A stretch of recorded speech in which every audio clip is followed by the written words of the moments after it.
Olá pessoal, então esse aqui é o nosso exemplo 2, que eu acabei não fazendo em sala de aula para nós ganharmos um pouco de tempo. Então eu vou fazer rapidamente aqui para vocês terem um segundo exemplo resolvido, envolvendo aí a questão de imposto de renda e de leasing. Então, o Departamento de Engenharia e Produção de uma empresa está estudando a possibilidade da redução de custos pela modernização da tecnologia instalada. Então, um dos estudos aponta uma redução da mão de obra pela compra de equipamentos de base microeletrônica para substituir os atuais de base essencialmente mecânica. Então, aqui nós temos um quadro, uma tabela na verdade, com as estimativas então de investimento inicial, uma redução anual de custos. Então vejam que nesse caso nós não temos benefícios e custos separados, então isso aqui é o nosso FCJ, né? A nossa relação, a nossa diferença benefícios menos custos, BJs menos CJs. A vida econômica 5 anos, uma depreciação anual aí de R$24.000 e uma TMA, né, de 10% ao ano.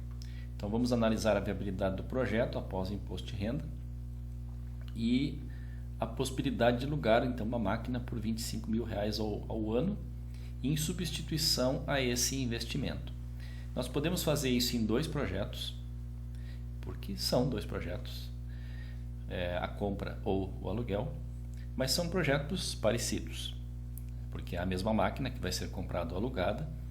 Então existe uma opção lá dentro da SAVEP, como nós já vimos em aula, em que nós podemos utilizar quando os projetos são parecidos. Então vamos seguir então.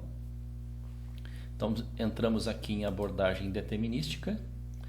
Então nós poderíamos preparar o fluxo de caixa no Excel como nós fizemos em aula e entrar em 2 projetos, vidas iguais. Mas nesse caso é interessante então utilizar essa função aqui. Então a nossa taxa mínima de atratividade é 10% ao ano, impostos é 35%, horizonte de planejamento é 5 anos.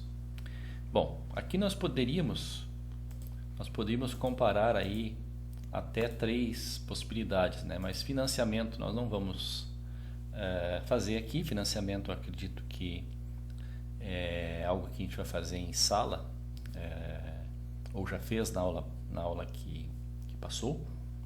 Então, recursos próprios e leasing.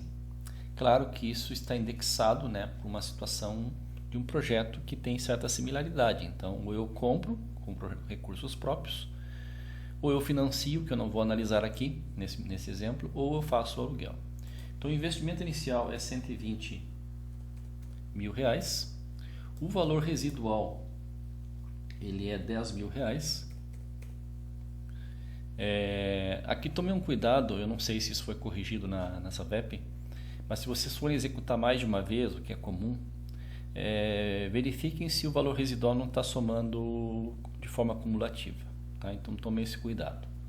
Então o fluxo de caixa, no caso, é a redução de custos, né, que ela é R$32.000 e é constante, né? Então deixamos marcado aqui. Claro que no último período vai entrar aqui o valor residual. A depreciação linear então é R$24.000.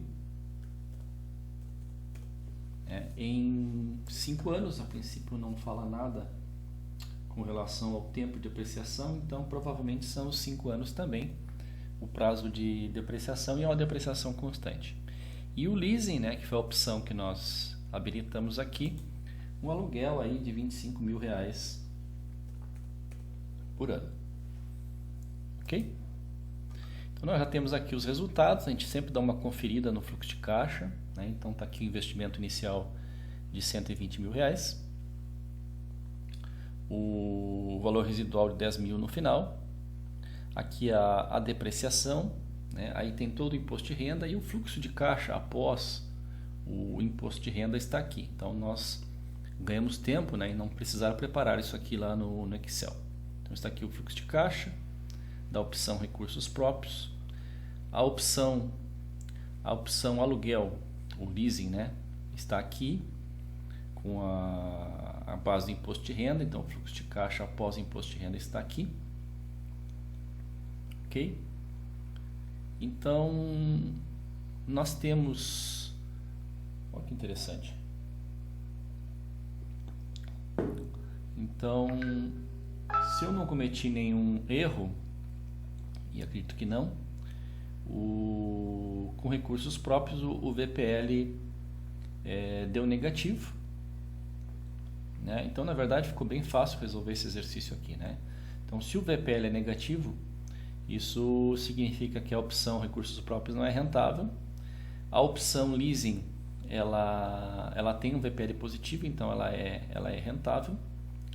E como nós não temos investimento no tempo inicial, conforme nós vimos em sala, se de fato nós temos os 120 mil reais, então aqui a gente parte do pressuposto que nós temos, porque estamos considerando as duas opções, então nós podemos considerar a opção leasing mais TMA, né, que seria então o aluguel e esses 120 mil reais aplicado na TMA, o que significa que a gente pode ter aí o IBC e todas as taxas correspondentes.